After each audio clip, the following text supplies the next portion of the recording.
Carolyn Crouch was just 19 years old when a trio of criminals broke into her home that she shared with her husband. These criminals ambushed Carolyn, tying up her husband and leaving him to watch the crime unfold. After the crime took place, Carolyn and her beloved 7-month-old puppy had both lost their lives, leaving only Carolyn's husband and their infant daughter behind. The crime that was left behind shook the entire country of Greece, and investigators couldn't understand what the couple could have been in possession of that would have been so valuable to warrant such a vicious and heartless crime. But that's when they realized there was much more to this story than meets the eye. Investigators and prosecutors soon uncovered a plethora of evidence that no one could have expected, landing one man in prison for the rest of his life.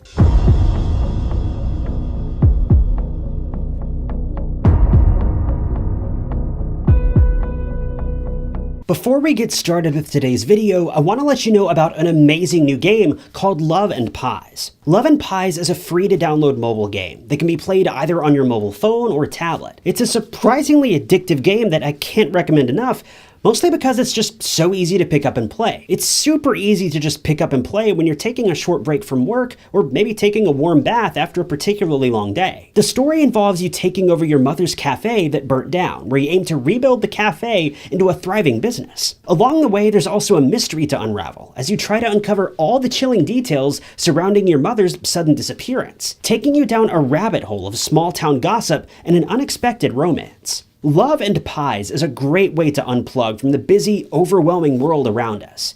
And if you love juicy secrets, mystery, and captivating drama, I can't recommend the app enough. As someone who has a soft spot for those classic mystery TV shows like Desperate Housewives or Pretty Little Liars, this game is just perfect. One of the best aspects of this game is that you get to customize your newly rebuilt cafe however you want. And with a diverse cast of characters, this is a game you won't want to miss.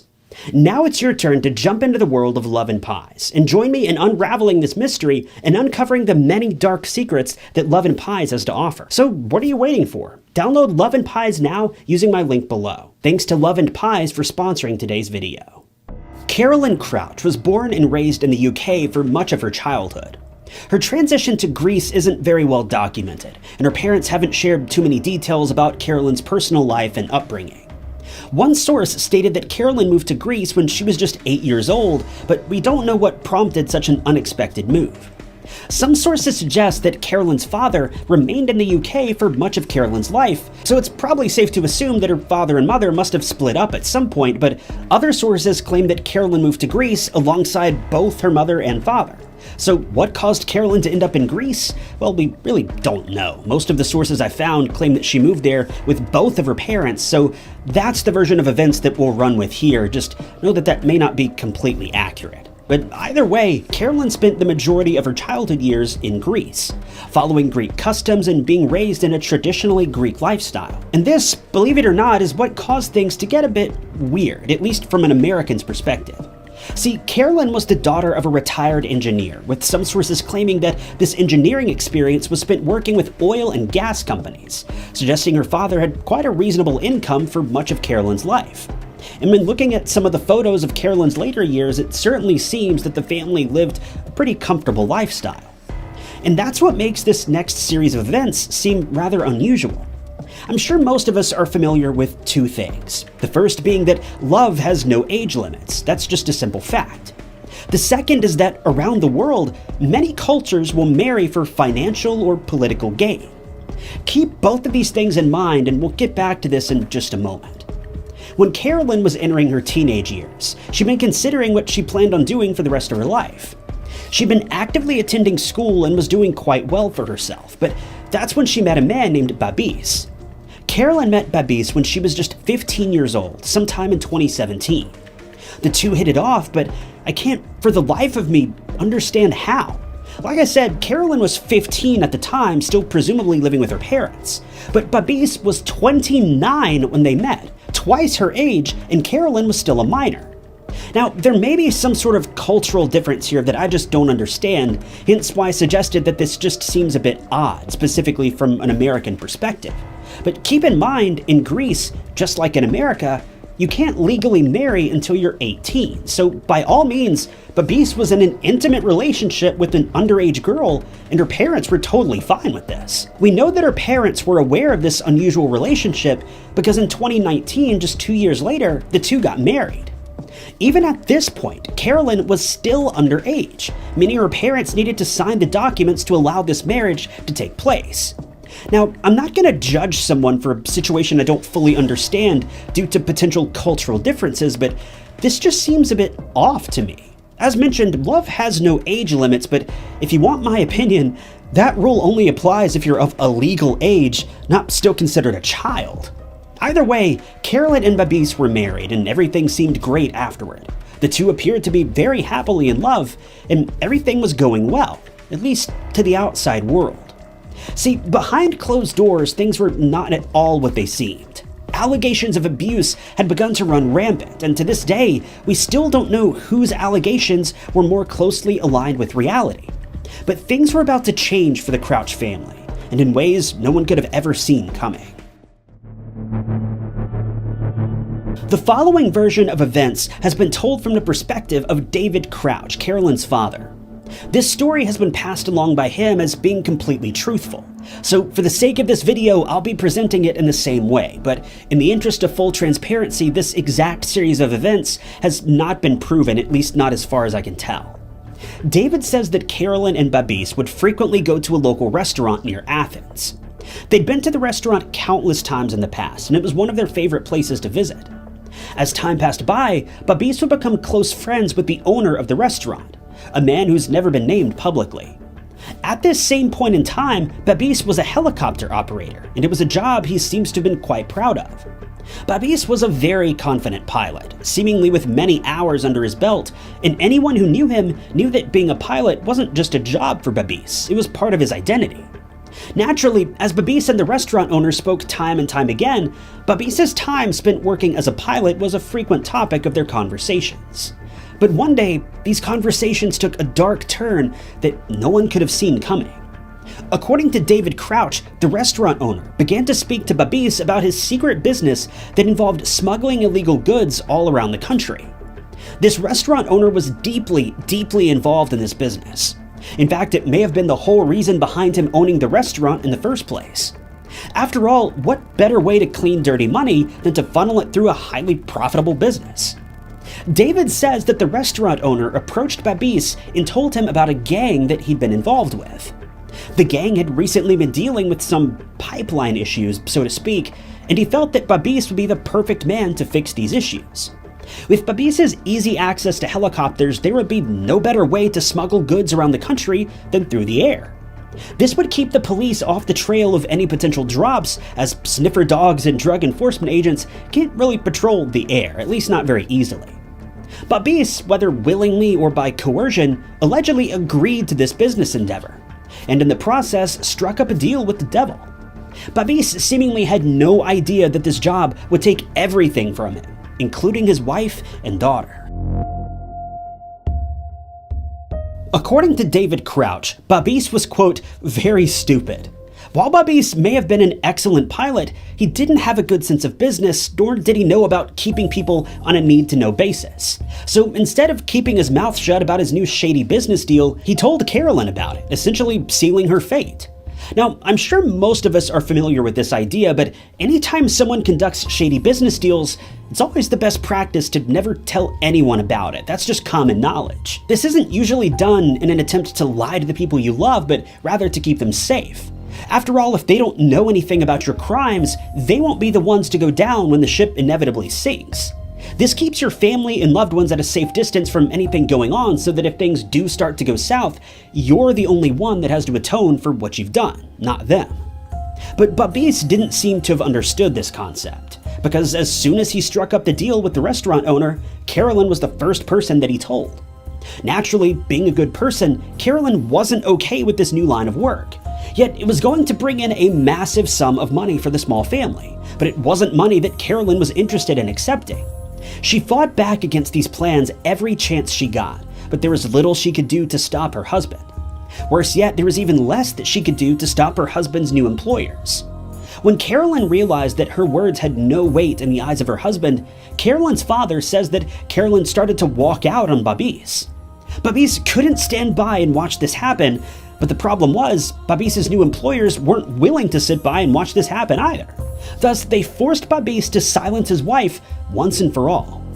David Crouch says that all of this was revealed to him in a handwritten letter that was given to him by Babis while Babis was incarcerated.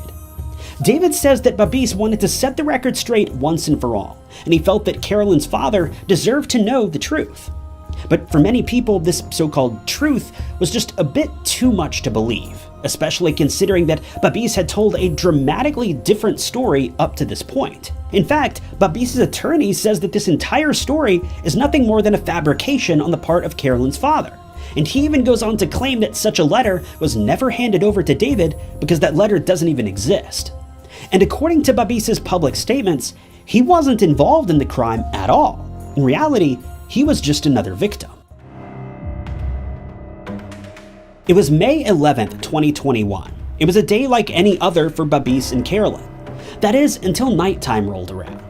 At some point in the middle of the night, a trio of armed robbers broke into the couple's home, which at the time was occupied by Carolyn, Babis, their 7-month-old husky puppy, and their infant daughter, Lydia. When the three broke into the home, they immediately grabbed the puppy and heartbreakingly ended its life using its own leash. Once this was done, the three made their way upstairs where they pulled out weapons and demanded all the money that the couple had to offer. Babis told the men that they had about 10,000 euros and even told them where to find the money. But Carolyn wasn't going to let them take it without a fight. Carolyn had been trained in martial arts and she began to fight back against the robbers. But when they began to resist, they threatened little Lydia, who'd been in the room with the couple that evening. The leader of the three robbers managed to overpower Carolyn after making threats against her child, then ended her life by restricting her breathing, leaving her on the couple's bed and fleeing the home. But before they left, they tied up Babis and gagged him, with him fainting just a few minutes later. This all took place around 4:30 a.m., and when Babis eventually woke up, he managed to free himself from his restraints and call the police for help. When officers arrived at the scene, initially everything that Babis had told them seemed to have been true. Unfortunately, when they checked the home security camera for evidence, they found that the robbers had stolen the SD card, meaning that nothing was left behind outside of an obvious mess and a disturbing crime scene. The Crouch family and Babis would later mourn the loss of Carolyn, with photos from the funeral showing Babis embracing Carolyn's mother as she wept. But just a few weeks later, police would reach a breakthrough in the case, finding new information that would turn the investigation on its head and paint Babis in a much different light. As investigators were doing their best to get to the bottom of the awful crime that transpired in the couple's home that night, they began to notice some inconsistencies in Babis' story. Police requested access to Carolyn's phone on the night of her passing, in an effort to better pin down her final moments and what took place leading up to the crime, likely in an effort to find out if she'd been in contact with anyone suspicious in the days or weeks leading up to her demise. It was when searching through her phone that they gained access to her fitness data. This is when things get very interesting. So if you have a modern smartphone or smartwatch, you should know that your devices are always collecting data on you. Most of us think of this as purely being your location data, but if you have a smartwatch such as an Apple Watch, then your phone is also documenting things such as your heart rate, your physical movements, and in some cases even your temperature or other details about your health. When investigators looked into Carolyn's health data, they found something interesting. According to her health data that was pulled from her Apple Watch, which documented her sleep patterns, Carolyn had been fast asleep immediately before losing her life. Worse yet, her location data showed that she never once got out of bed, which was inconsistent with what Babis told investigators about Carolyn doing her best to physically fight off the assailants using martial arts. To make matters worse, Babis also claimed that the attack had taken place sometime around 4:30 a.m. But investigators learned from their home security system that the memory card had been removed at precisely 1:20 a.m., more than 3 hours before Babis claims that the crime began. Carolyn's Apple Watch also showed that her heart stopped beating at about 4:20 a.m., again disputing the timeline that Babis had claimed. With all of this information taken into account, police theorized that from 1:20 a.m. to 4:20 a.m., Babis had been staging the scene of the crime, They believe he made multiple attempts on Carolyn's life during this time, making sure to cover his tracks along the way, to make sure that things appear as though there was a break-in. But the bigger question here that many of us are wondering is, why? Well, that's the problem. There are multiple answers, depending on which version of events you believe. Was Babis truly threatened by an elusive gang member? If so, then he probably took his wife's life because he was told to. Did Carolyn truly find out about Babis's smuggling crimes and threaten to leave, sending him into a fit of rage? Well, that's certainly possible too. But in more recent accounts from Babis during his trial, he even claimed that the marriage between the two had been filled with physical abuse. He claimed that his reason for taking Carolyn's life was because he was sick of her assaulting him, referencing several occasions in which she would punch and kick him when things didn't go her way. He says that he grew so tired of this that he smothered Carolyn with her own pillow while she slept. But if this were true, then why did he also take the life of her dog? That part just seems excessive. If you want my personal opinion, I think the guy's just a cold-blooded monster. He likely had a million different reasons that he was able to justify in his own mind, none of which hold water when you look at them from a logical perspective. Ultimately, though, none of these theories matter. The only thing that we know for sure is that Babis was, in fact, responsible for taking the life of his wife, regardless of his reasons. He was sentenced to life in prison plus 11 years for the crimes against Carolyn's dog, though unfortunately his so-called life sentence only lasts around 20 years. He's expected to remain behind bars until he's in his 50s, at which point he'll be eligible for parole. In the aftermath of the crime and Babis's conviction, Carolyn's family has been highly critical of the investigation and the allegations that Babis has made. Carolyn's father, in particular, believes that there's much more to the story than Babis is letting on, and considering Babis has changed his version of events at least 3 times since his initial interrogation, there's a good chance that Carolyn's father may be right, and we may never know just how deep this rabbit hole really goes. Thank you guys for tuning in to another episode of True Crime Stories. If you want to see more true crime documentaries like this, be sure to hit that like button and subscribe. If you'd like to help support the channel, the best way you can do that is simply by leaving a comment below, any comment at all. It helps out the channel a lot more than you may realize. If you want to help out financially, you can do that by clicking the blue join button below, or by picking up a True Crime Stories mug from TyKnots.com. But with that, my name is Ty Knots, and I'll catch you guys in the next video.